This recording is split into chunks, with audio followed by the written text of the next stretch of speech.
Ito ang GMA Regional TV News. Balita sa Visayas at Mindanao mula sa GMA Regional TV. Tinambangan ang convoy ng alkalde ng Sharif Agwak, Maguindanao del Sur.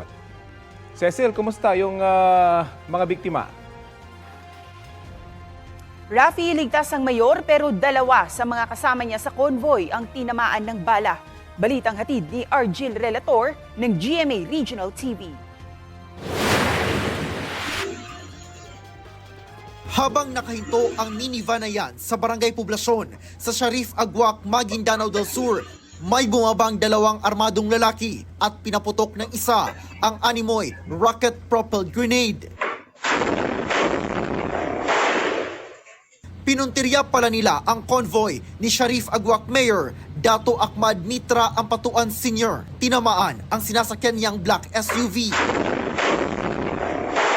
Nakaabante pa ang SUV at nagkaputukan. Kalaunan, huminto ang SUV sa isang kalsada at umalingaw-ngaw ang sunod-sunod na putok.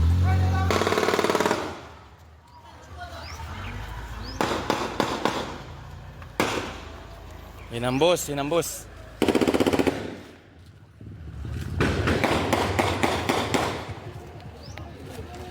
Ayon sa pulisya, papauwi na si Mayor Ampatuan ng Tambangan.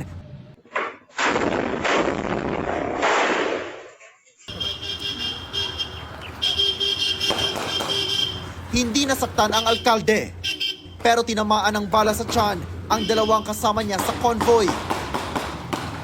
Kabilang ang kanyang security escort. Isinugod sila sa pagamutan. May follow-up vehicle, sakay doon yung ilang mga security din ni Mayor. Yung mga securities niya, sir, nakapag-retaliate sa mga suspect.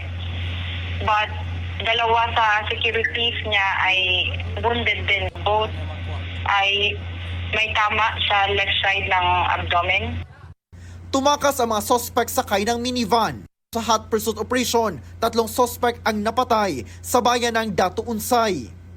Iniimbestigahan pa ang motibo sa pananambang habang nakaalerto ang buong pwersa ng PNP BARM.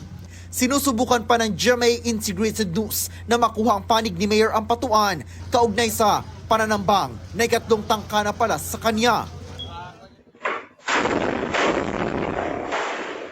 Argil Relator ng GMA Regional TV, nagbabalita para sa GMA Integrated News.